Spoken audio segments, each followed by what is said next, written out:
Om Tava Kathamritam Tapta Jivanam Kavibhiriritam Kalmashapaham Sravanamangalam Srimadatam Bhuvi Grananti Ye Bhurida Jana.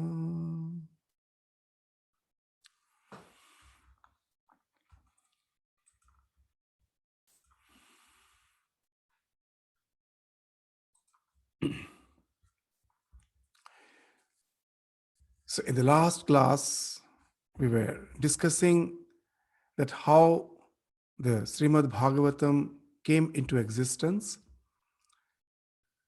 And we find that being prescribed by Narada, Vyasa went into deep contemplation to revoke the divine play which Krishna played when he was in his mortal frame in this earth. He was just going through all the divine plays, and Vyasa was the one who witnessed the entire divine play of Sri Krishna. And he went into deep contemplation, being asked by Narada to compose a scripture which speaks mainly of the divine sport of Krishna. And this entire scripture, this entire Purana, the Mahapurana, came out from the memory of Sri Vyasa. And we find that this Bhagavat Samhita is something which even today has a lot of significance in the spiritual life of the ordinary human being, those who cannot go for this elaborate rituals or yajna, even in a day-to-day life. The philosophy of the Bhagavatam is something which we can easily adopt. So what's the nature of this scripture, Srimad Bhagavatam, that we started discussing in the last class, which has been actually described in the 7th sloka of the 7th chapter of the first part of Srimad Bhagavatam. It's one of the very famous slokas of Srimad Bhagavatam. What it is saying, what's the nature of this Bhagavat Samhita? Yasyam vai sruyamanayam Krishne paramapurusha bhakti utpaddate pungsa shoka moha bhayapaha.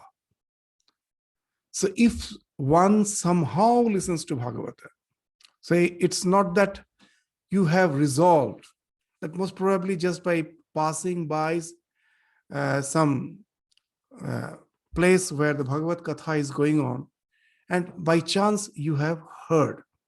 That's the ahaituki kripa of the Lord. You can say that the grace, unconditional grace, that somehow the chance made you to listen to the divine sports as has been spoken of in the Bhagavatam. So yasyam vai sruyamanayam. Somehow you have came to listen the Bhagavatam. Then what happens? You will find that suddenly you find that there's another dimension of existence which I was not aware of.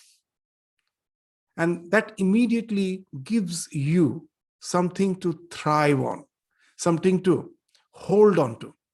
And that's what is being mentioned, that Krishne Parama Purushe Bhakti Utpaddate Pungsa. Just by hearing, you become aware of that another dimension of existence and start developing devotion for the Supreme Being Sri Krishna. So the Lord incarnates in various forms, as this Bhagavatam is mainly describing the life of Sri Krishna. So Sri Krishna is taken as the Supreme Being. So he who came to this earth, as incarnated in this earth as Sri Krishna, you develop devotion for him.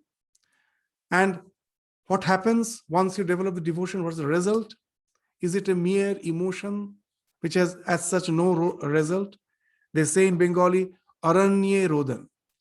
Just deep in the forest, you're just crying. Who will help you there? If in a deep forest, no one hears you that you are crying because you're in pitiable situation. No one can help you. You are helpless. Your crying is of no use.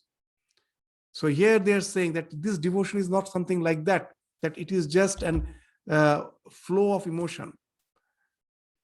How it helps? This emotion which develops, this devotion which develops, this will result in shoka, moha, bhayapaha, in the removal of shoka, the misery, moha, all sorts of delusion, and bhaya, the fear. As we always resort to the present language to make these slokas very meaningful, we will resort to the modern language of what this shoka, moha, bhaya means. It's a very wonderful term. You can easily relate. Shoka, what we consider as real misery in our life, that we are in a situation from which we cannot come out. That is the real shoka. That in the language of modern psychology, we can say it is inescapable trauma, the shoka, that I find in a situation in my life. We all are bound to face the situation. As Swami Vivekananda used to say, that life is as if an adventure. We are climbing the mountain, following a path, wonderful scenery. And suddenly you come at the edge of a precipice and you find nowhere to go. Just one step further, you fall. So we all have experienced that in our life. As a young man, we are all optimists with our qualifications, with our strength, with all our skills. We think now we are in the top of the world. And in a very short time, we find from various sides, from family, from workplace, from everywhere, the blow is coming. We are cornered. And we find there is no way out. It is inescapable trauma, is something which we face in our life, either today or tomorrow. It is waiting for us. One of our monk of this Ramakrishna order, Swami Ashokananda, he was in San Francisco for a long time. He was a very evolved Swami. And he was very well known in the West for his wonderful, this exposition of Vedanta. So one day he was sitting in his living room in his monastery, and there was a huge glass pen. He was having tea and was just chit-chatting with some other devotees. And suddenly they saw a bird flying, suddenly came and crashed on that glass window pane, and it fell, collapsed. It was severely injured. Ashokananda ji commented a very nice thing, that that's what happens with all of us in our life. We are flying with colorful, that's all the dreams. We think that life now is unobstructed for me. This is unending expanse in which I can progress. Only sky is the limit. And from nowhere, this invisible glass pen comes, we just strike and fall. We collapse. That is the inescapable trauma. We find from where it comes, we don't know. In what always the situation suddenly changes, we don't know. We always expected that the good times will be there forever. It never happens. So this inescapable trauma is something which is called shoka. From that, what happens? Moha, delusion. For that, when we are in this inescapable trauma, now that optimism changes into pessimism. We start thinking there is no way out. And that's, in the modern psychological language, is called learned helplessness. We learn that we are helpless. The situation has taught us that we are so helpless. And from that, the bhaya comes, the defeatist attitude, from the fear. I try no more. I become a bundle of dejection. Life has as if no meaning for me. So here one interesting thing is saying, this being told, that here comes the importance of the spiritual life, of the scriptures. Suddenly when you find that the life as if has no solution, and suddenly by chance you hear this sublime truth spoken on the scripture, and suddenly you find a great relief, a way out. There is a way out. And that's the thing which has been related in this sloka. That how we find the way out, because that gives you another dimension of existence of which you are not aware. You know why we go through this inescapable trauma in life? Why we feel so helpless? Because we try to find the answers of the problems of life only in a particular dimension. That's our sensate dimension of this world. Whatever I see through my eyes, ears, whatever I hear, through tongue, whatever I touch, through nose, whatever I smell, through skin, whatever I touch. Beyond this, there is no existence, as if there is no existence. My world is filtered out by these five senses, and that's what is the reality for me. I can never even think of something beyond that. And when I try to find answers to the big questions of life only relating to this dimension, you can never get. With all the advancement of your science, of your psychology, of your neurology, you can name any subject.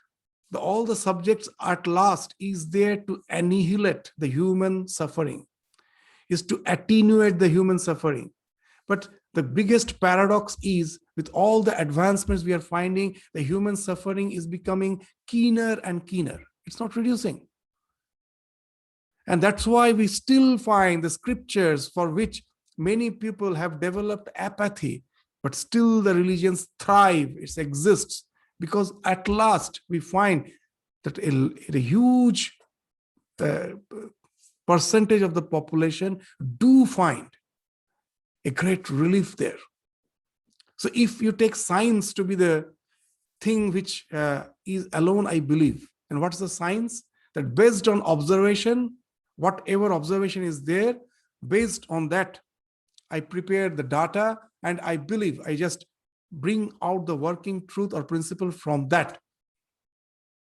So if we are not biased, if we don't close our eyes, just whenever we speak of scriptures, we don't turn our eyes from there. Swami Vivekananda used to say a wonderful thing, that we can never get rid of superstition. Superstition is always going to be there. Previously, it was superstition which was related to religion. Now also superstition is there. It is a superstition which is associated with science. How? Very nicely, Swami Vivekananda is saying that if I say that Patanjali said this, Vyasa said this, immediately you just simply ignore it. You just think they are all trash of no use. And the moment I say Einstein said this, or such and such scientist said this, you will swallow it even without salt. That's what Swamiji is saying. That nothing is required, no spice, no salt. Isn't it a superstition? Because we find the scientific theories are constantly changing.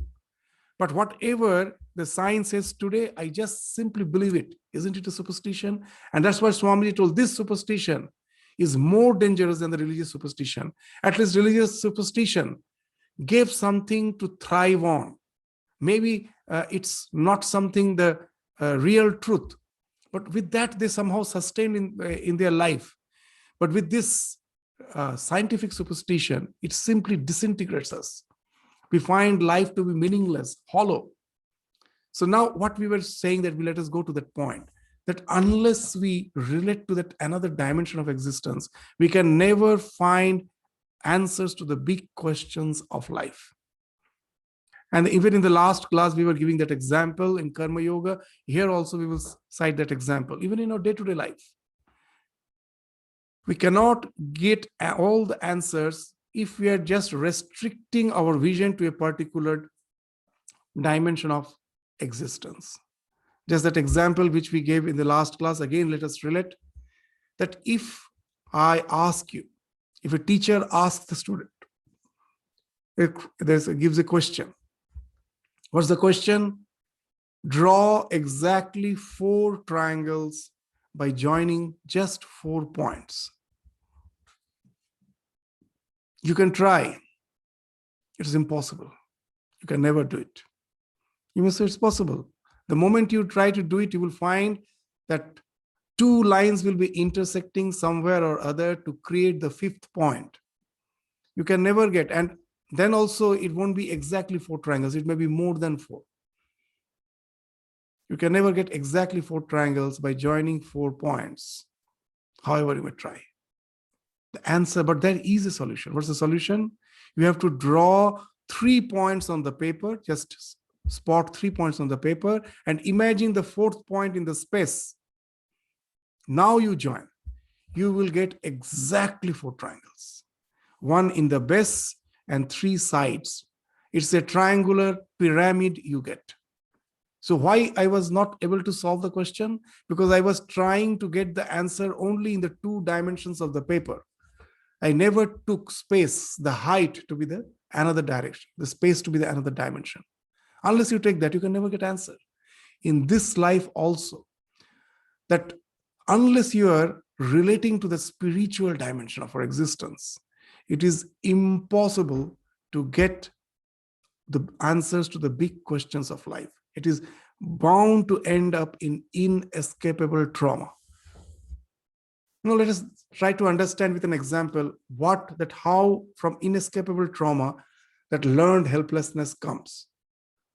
This example we were relating even in the last class. Again, let us just to make it contextual, let us just cite that example. That it's a scientific experiment which has been done again and again. What's that?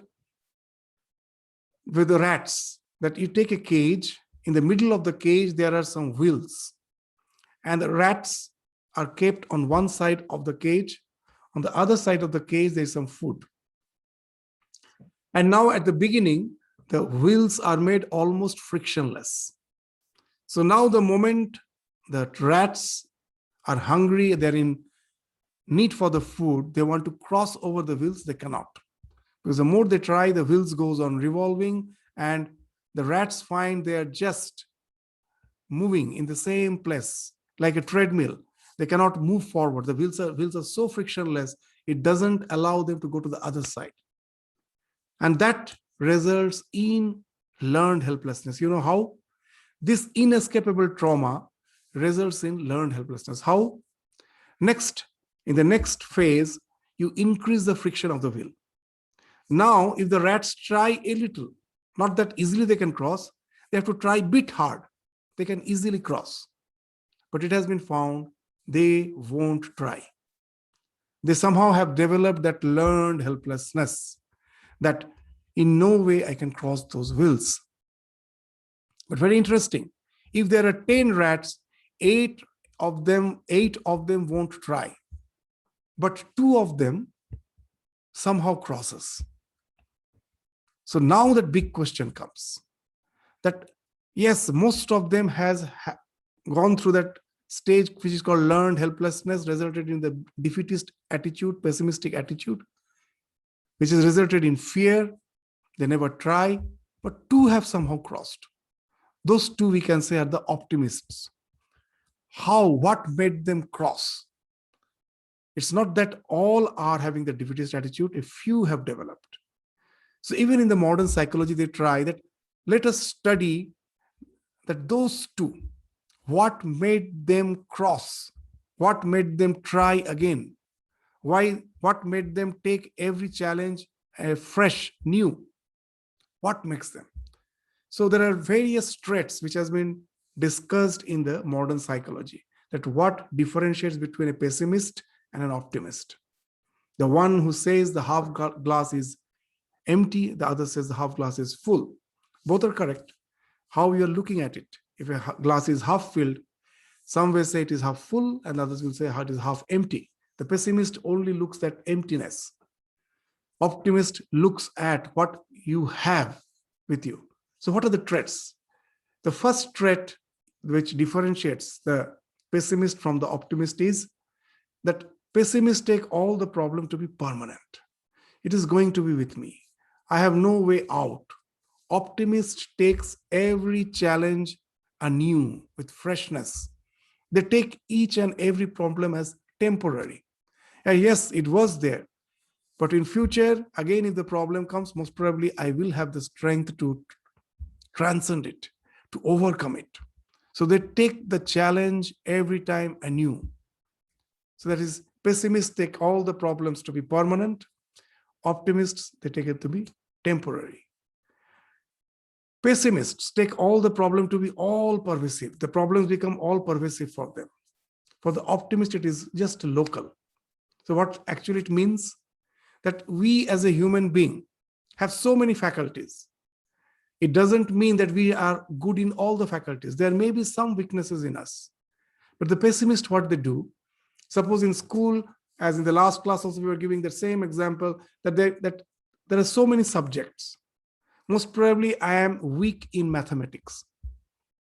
That doesn't mean that I am just of no use. I am so strong in the language group, the social science group, I'm so strong. But constantly brooding over my weakness on mathematics affects my result in other subjects also. So out of 10 faculties, if I had 9 faculties are strong, only 1 is weak, I go on brooding over that weakness so much that it starts affecting all the other good faculties also. And that's the pessimists. And the optimists take it just local. They just overlook it. Yes, I know. I have identified this is my weakness, but there are so many strengths. Why to deal, they just constantly deal with this weakness? So they take the problem to be local. So let us just take these 2 traits. And now we will try to understand that how devotion helps us to be more optimist. That even we find that even in the modern psychology, they says, if we take the data, it has been found that those who are having some faith, they cope up with the problems of life much better. They're optimistic. So how it helps them to develop those optimistic traits, to take all the problem as temporary, to take them as local. So you now just say there are so many religions, so many beliefs, but one thing common. What is the common thing for which we all agree? The moment I believe in any faith, immediately you become aware of an infinite dimension of your existence. That without faith, what happens? That life began at a certain point of time. I just have this only one life. At a certain point, I'm going to die. And this is the be-all and end-all of my existence. I am constantly going through some change. This in scripture, they say Shada Vikara, where Jayate Asti, Viparinamate, Vardhate, Viparinamate, Apakshiyate, Nasti. We are born, we exist for some time, we grow, then we start, the decaying process starts, and then the death is there. Transformation, decay, death. And we were born at a certain point of time, we are going to die at a certain point of time. But the moment you relate to any of this faith, you get aware of the spiritual dimension. The real me is a spirit, is not this body. It is infinite. Some doesn't believe in the infinite past, but there is no religion which doesn't believe in infinite future. In Vedanta, they believe in both infinite past as well as an infinite future. This soul was never born, it is never going to die. It is both Anadi and Ananta. In the Abrahamic religions, we find that there is an idea of Anadi is not there. That yes, the soul was born at a certain point of time, but there is no end. You are going to exist through eternity. So what happened the moment you relate to that through religion, relate to that dimension of existence, immediately life becomes just a passing time. It's not the be-all and end-all of my existence. It's just a flow. All those who have faith, they always have that idea that at last God is there to save me. I'm just going through this problem for the time being. Is there anyone who has that faith doesn't have that idea that I am going to overcome this, maybe in this life, maybe after life, but this becomes something temporary. It is no more permanent. It is just a passing phase. And naturally, it becomes local also. It is just affecting a particular phase of my life. It is not going to just simply engulf my entire existence. So this, the moment I develop the faith in God, all the problems become temporary and it becomes local. As in the last class also we were indicating, that the wonderful line which we sing every day in our Aratrikam, that one line is Shampada Tava Sripada Bhavagoshpada Varijatha. The Swamiji, very nice example he is giving. In our scriptures also this example is there. Swamiji is actually has extracted that idea from our scriptures and he is indicating it in that one line in our Aratrikam. What? That the moment I make the divine as the treasure of my life, the fit of the divine is that in my heart, it is a treasure. Sampada Tava Sripada. Your lotus fit is my treasure. When I make it my treasure, what happens? Bhava Goshpada Varijatha. The world with its problems appears to me as a shoreless ocean. But the moment I make your lotus feet the treasure of my heart, it becomes just like the hoof of a cow, that huge ocean. But just even a frog can jump over it. Such a small thing it has become. So how that has become local. So that's the thing which has been spoken of. It is not the problems of life which really bothers us. What bothers us is that I think this problem is going to annihilate me. The moment the spiritual dimension comes into existence and there is no annihilation, even the problems of life can become a joy ride. Just the example we were giving, even in the last class, that's when you go for this roller coaster ride, we are not supposed to enjoy it. We are supposed to be scared of it. What a dangerous path it is taking. Suddenly it is taking me up and then I'm suddenly falling. When I'm just taking on a circular motion, I feel as if I am going to be, the centripetal force is going to throw me out. It's not a very pleasant thing, but we enjoy, we go for it. Why? We know it has been designed in such a way, it's not going to really harm me. All these ups and downs is not going to really harm me. So when you know nothing is going to kill you, you are there, nothing can annihilate you. All this becomes a joyride. You can easily take all the so-called challenges of life as a passing phase, and it is just for the enjoyment of the soul. The question of suffering doesn't come. That's why the devotees say that whatever phase you may have kept me, O Lord, as you please, I know that after all, it is you who are going to save me. It's nothing going to affect me. It's the various tests you are just taking. But after all, there is no annihilation for me. So as Sri Ramakrishna used to say that when we have faith in a person, we know he's not going to harm me in any way because he's a good person. And if I say I have faith in God and I suffer, that means I do not have faith in God. Because the best person in the entire existence is God. There is nothing negative in him. After saying I have faith in him, how can I doubt that he is not going to save me? That shows that there is a contradiction in what you are saying. You are not actually profess your faith, which is not you believe, it is just a lip service you are doing. So that's the thing which is being indicated here. So even in the present situation, we find in the entire world, because of the COVID, that inescapable trauma we are going through. So in all these situations, whether the inescapable trauma is because of adhyatmic, of my own problems, or because of some adi daivik or adi bhautik, maybe because of some natural disaster, or maybe something like because of this COVID, this adi bhautik, some infection, whatever it may be. A devotee somehow has the capacity to deal with it calmly without getting totally overwhelmed by the situation of life. So now we'll find that this is the thing which is being spoken of, that suddenly you just by chance hear the scriptures. And suddenly it gives you a new way of thinking. Suddenly you find that another dimension has opened up. All the things which you were thinking as unsurmountable, they have become something very small. And you are at peace with yourself. So that's the thing, that's the benefit which you get by studying the scriptures. And once you study, once you try to adopt the life as per the truths which has been spoken of the scripture, your life has an overwhelming, there's overhauling transformation. You just become a different person. So that's the thing which the Bhagavad Samhita is assuring us. This, you just study from anywhere. You just open the book and just a few lines you study.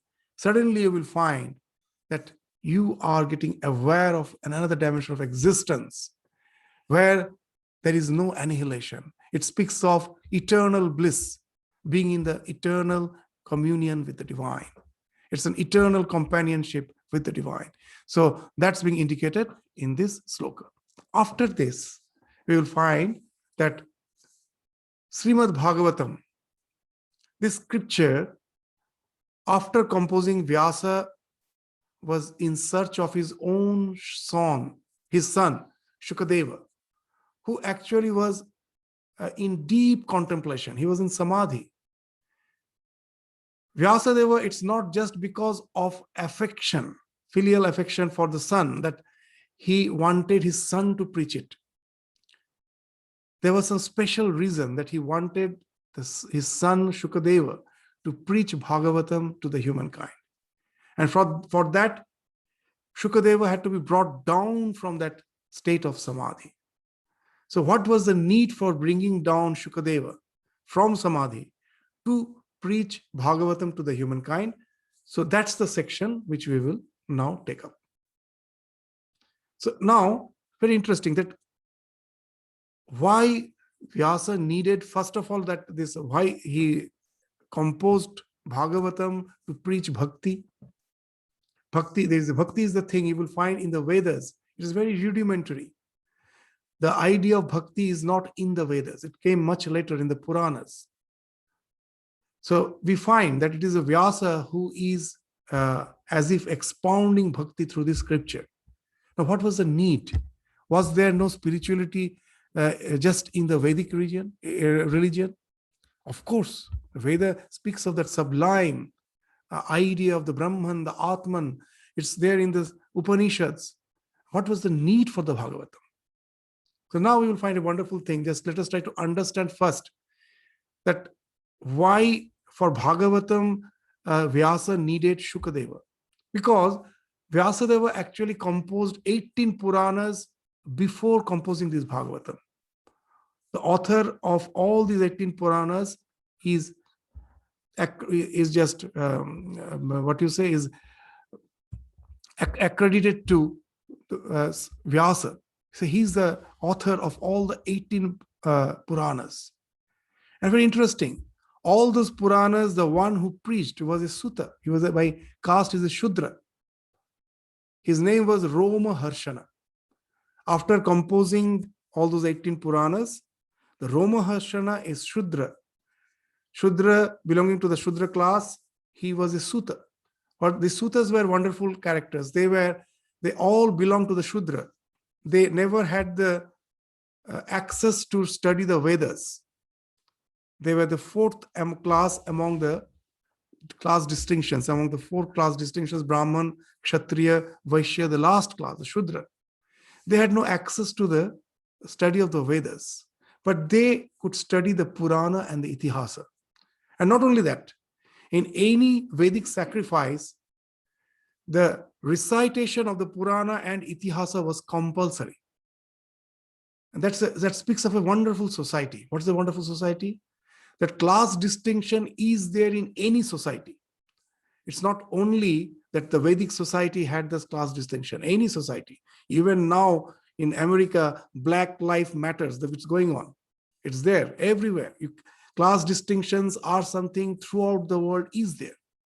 But in the Vedic society was wonderful in a way that though as per our occupation, there were different class. The castes were there. Even now, the four castes, any society it is there. The Brahmin are the intellectuals, those who are doing research in the university are the Brahmins. Those who are in the academic field are the Brahmins. Kshatriyas, you can say the federal government is a Kshatriya who is looking after the law and what you say, the law and order in the society. Not only that, if the country, as per the international borders are concerned, to save the country from any international disagreements or violence, again you find it's the federal government there. They're the Kshatriyas. Vaishyas, the business class, is there. The economy is thriving because of this, all the Vaishyas. Any society will have this. And the Shudras, you may say this class doesn't belong, the so-called the slaves. Shudras are not the slaves. Those who does personal service to you. All now, who is doing the service to us? The one who is providing us the electricity, the one who is providing us the water, the Yara River Valley, and then our fuel, the council who has taken the responsibility of cleaning the parks, of keeping the roads clean, of cleaning our garbages, the council. So you see that this, as per the work, these four classes were there. It's always there. Even in the present society, it's there. But what was the beauty of the Vedic society? For any communal service, suppose even now you go to the village, suppose there is a wedding ceremony of a Brahmin family. Very interesting. Whether you have long hair or short, that doesn't matter. The one who belongs to quiet lower class, the barber, has to be called for giving a haircut. And those who are cooking, they has to be called for taking the responsibility of the cooking. You will find all the classes. Even there is some religious that ceremony, some yajna. There's some sacrifice has to be done. The one who is a butcher, he has to be invited to do that. The entire society, the entire structure was such that all has to get involved in any social service, community service. And that way, a wonderful sense of belonging was there. No one was left out. In a society, the biggest problem, a problem is with the crime. And we think it is a particular section of the society who are more prone to crime. But actually it is, the problem is not with that person. You will find those who are left out, somehow that section of the society who cannot be brought in the mainstream, there the crime increases. They feel left out. In all way they are deprived. And from them you will find the crime is evoking. So you will find that this was a wonderful society. And that's what any society should be. The more we can create a sense of belonging by bringing all together through some activities, that creates a wonderful society. So we find that the Shudras, they say that this the lower class, the so-called those who were not educated, those who were not yet sufficiently refined to have that education. Even now in society, if you go to this tribal area, you will find they're the first generation learners. How difficult it is for them to really come to the mainstream education. It takes few generations. So it's not that they have been deprived, but they belong to that class. But very interesting, even they are also not left out. In all the Vedic sacrifices, this recitation of Purana and Itihasa was compulsory. It was a part of that sacrifice. And in that, it's not the Brahmins, it's the Shudras has to do it. And those particular Shudras were called Sutas. They have to be invited and they were highly venerated. Just the way the Brahmin who is going to do the yajna is venerated, the Sutas were highly venerated. And they were Shrutidhars, as they had no academic education, but as they had to memorize the Purana and Itihasa. It was not that they will see and read. There was no scripture. They have to memorize. So they were Shrutidhars. They had prolific memory. And Romaharshana is one such, to whom Vyasa taught all the 18 Puranas. And it is he who was going and reciting these Puranas in all the Vedic sacrifices. Now, when this Bhagavatam was composed, he could have also made Romaharshana to preach this. But instead of that, he was in search of his son, who was in deep samadhi. We will come to his life again in the next section. But just let us try to understand that he was in deep samadhi. From there, Vyasa had to bring him down to preach Bhagavatam. Why? So this is the thing now we will have to try to understand before we go to the slokas, which has the significance with this part of the Bhagavatam. So you will find a very interesting thing. In the Vedic society, there were 4 stages: the Brahmacharya, the Grihastha, the Vanaprastha, the Sannyasa. 4 ashramas. Very nicely it was structured. The first 25 years as a Brahmachari, you have to inculcate dharma. There were 4 ashramas and there were 4 purusharthas. Very interesting. Ashrama means, srama means labor, endeavor. Is in the sense of encompassment, that you have to endeavor in that stage of life from the beginning to the end. There was no question of retirement. Your entire life is full of endeavor. The nature of endeavor will change. Your goal, your aim may change. Your purpose of life may change. But endeavor has to be there. As a brahmachari, it was a study of the Vedas. Why? So that I can be aware of the dharma. I can get established in dharma. Now, dharma doesn't mean just simple academic education. Dharma means dharayate iti dharma. All those sacrifices, all those vidhis, nishedas, which they studied, for what? To integrate their life. That you have to integrate your life. How? If you keep your mind free, it is bound to be distracted in all the negative things of life. So you have to train your mind in such a way that all those sacrifices, everything were a way of regimenting your mind. So in the brahmachari, as a brahmachari, you were supposed to learn all those things. So dharma was the thing, was the purushartha, which you were supposed to pursue. Then as grihastha, now you have to perform all those sacrifices, the nitya karma, based on your varna. As a Brahmin, what you are supposed to do, you do. As a kshatriya, what you're supposed to do, you do. All those nitya karma and the sacrifices you have to perform. And then after another stage, at the age of 50, now comes the question of retirement. Your children have grown. They have now become established. Now you can retire. Retire means not in the sense of retirement in the present age. It's just the change of endeavor. You have now, you're becoming more aware of the higher values of life. That has opened up to you. You have taken care of the immediate responsibilities. Now, as a state of vanaprastha, you go for upasana. And then the last sannyasa stage is that through upasana, when you have developed sufficient renunciation, now you may go for sannyasa, where sravana, manana, nididhyasana, through that, I am just cultivating the jnana. So in the Vedic society, you will find the knowledge part was something which was very, very prevalent. That as a karma, first the karma was there.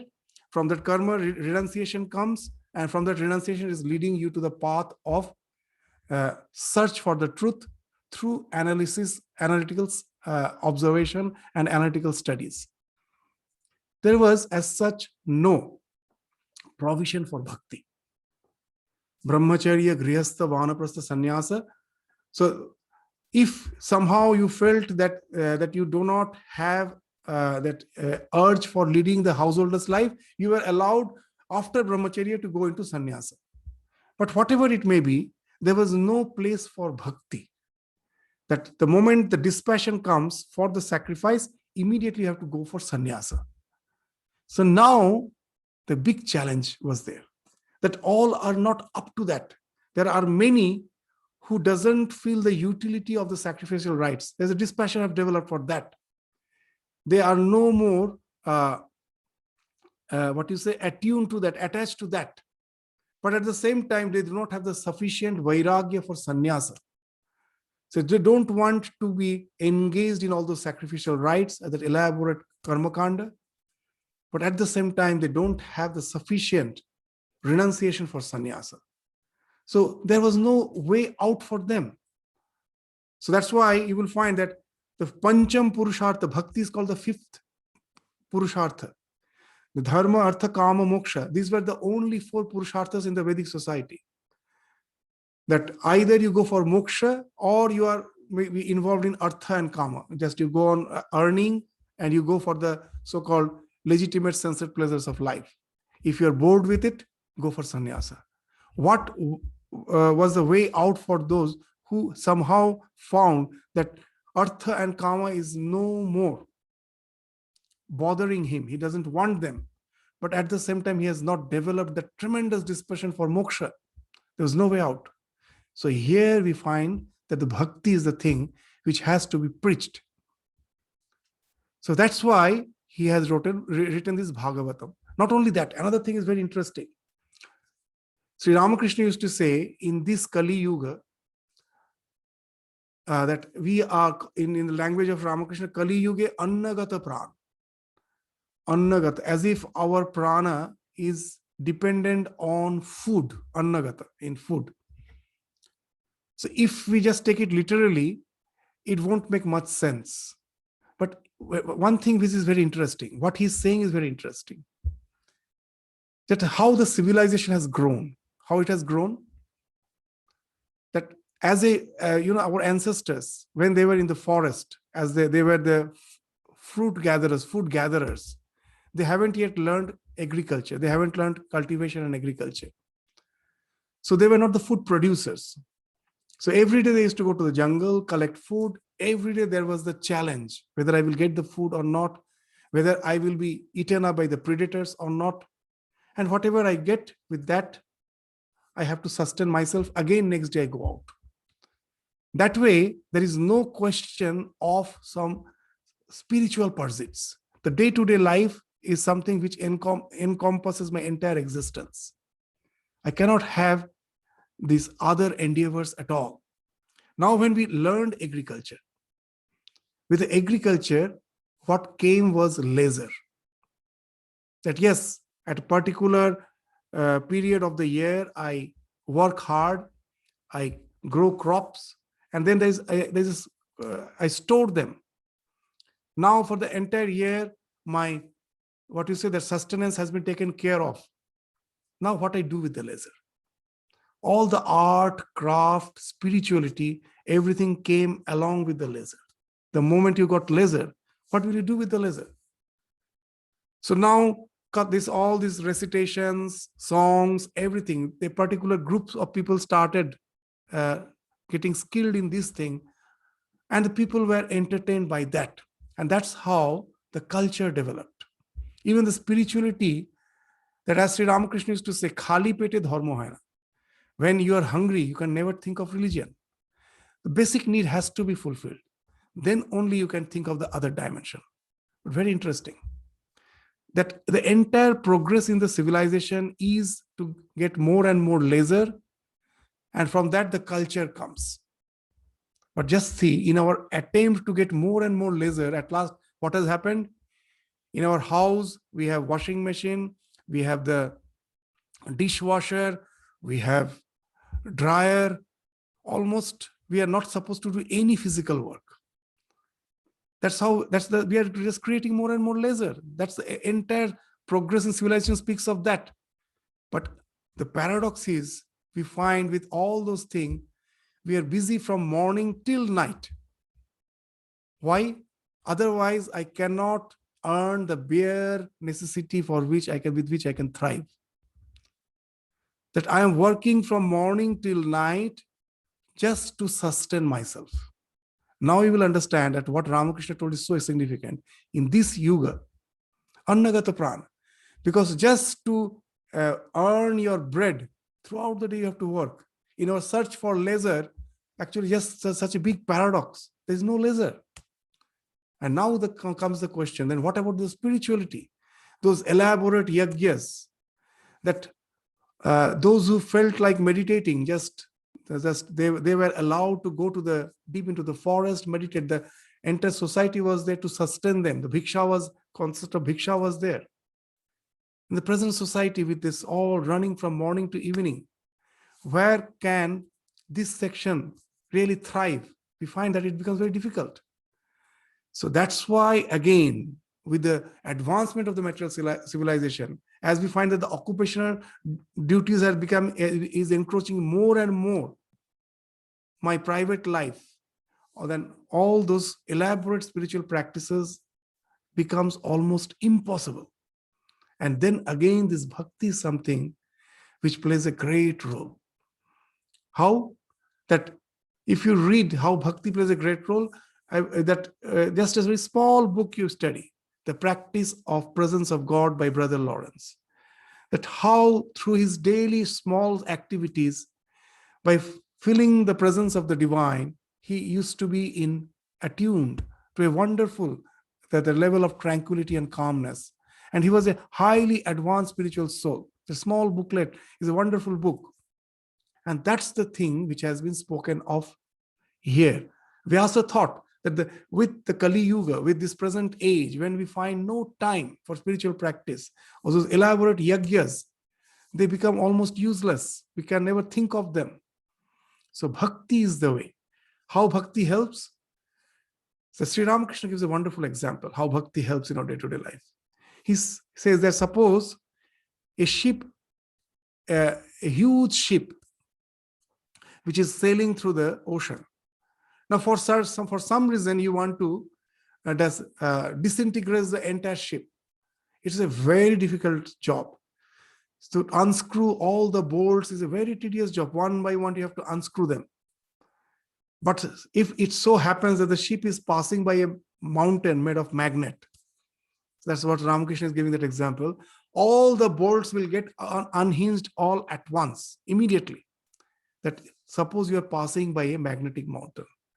So that's the thing which Sri Ramakrishna, such a wonderful example, is giving. So bhakti, the moment you just become aware of the presence of the divine in your life, that it is some higher power, some bigger power, much bigger than life, from whom this entire creation has emanated.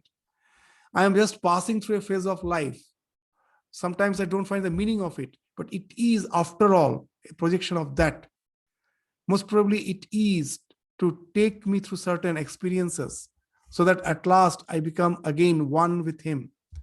So these all ideas speaks of bhakti, the total resignation, no expectations, and all these things, not because just like a stoic. The Stoics are also this philosophy, what they speak, that I don't expect anything from life.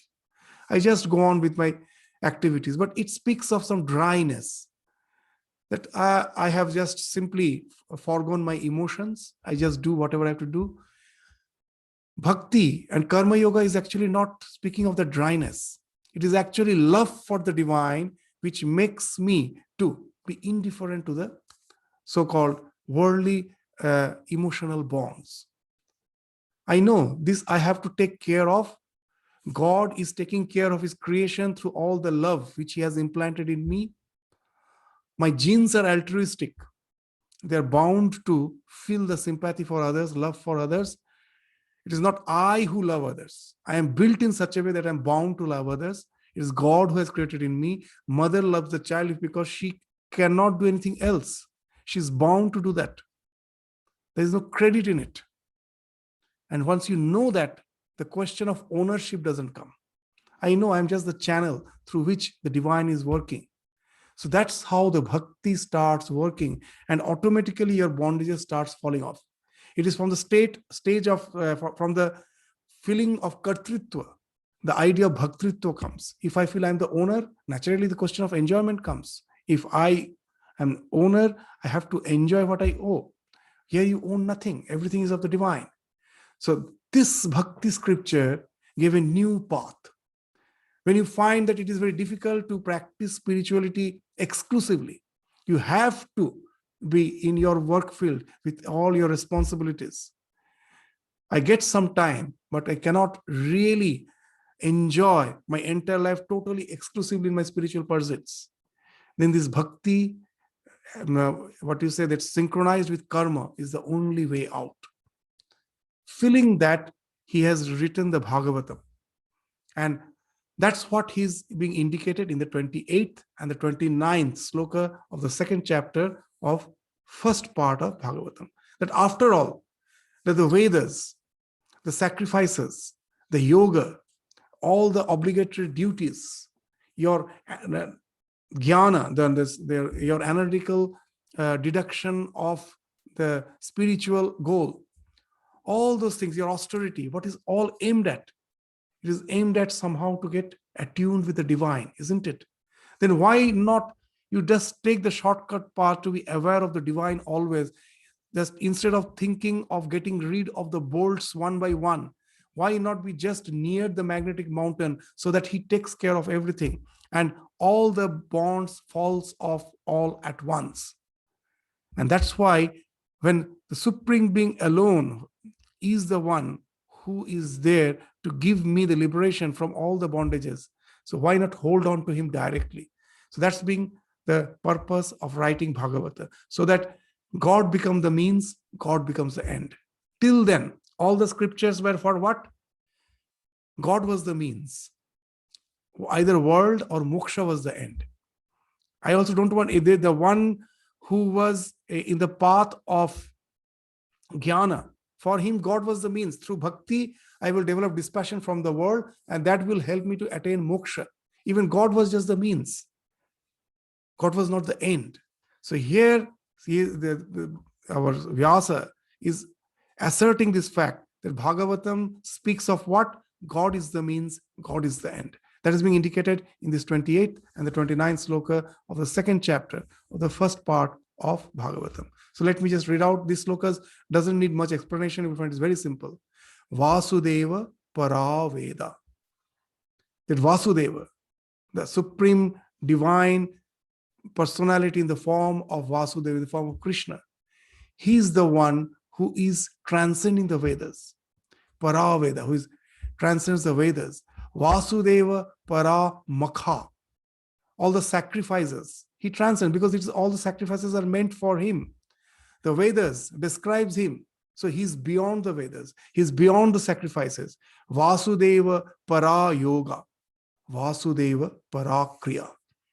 The yoga also is aimed at last to get united with the divine. So all these means are not in the end in itself. After all, Vasudeva is the aim, ultimate goal. So why not be aware of him? Why not strive to get him? Why not pass by the magnetic mountain so that all your bonds at a time gets unhinged? Vasudeva Parakriya. The 29th continues with the same idea. Vasudeva Param Jnanam. Vasudeva Param Tapa. Vasudeva Paro Dharma. Vasudeva Paragati. Paragati. This is the ultimate goal, is the Lord. That all the sacrifices are meant for him. Vasudeva Param Tapa. All our analytical study is meant to get united with the divine. Vasudeva Param Jnanam. Vasudeva Paro Dharma. All the religions which we practice, all the do's and don'ts which we practice, all the integrity which we practice in life is also again aimed at last to get united with the divine. So if he is the goal, why not hold on to him directly? So that's the idea with which the Bhagavatam is written. That how, now you will say that still it appears to be a bit poetic. Now the next sloka actually speaks that how it happens. The 7th sloka, which we are going to study from the second chapter, first part, what it says, that if you adore the Lord, that through bhakti, what happens? What's the result? Vasudeve Bhagavati Bhakti Yoga Prayojita Janayati Ashu Vairagyam Jnanam Chayat Ahaitukam.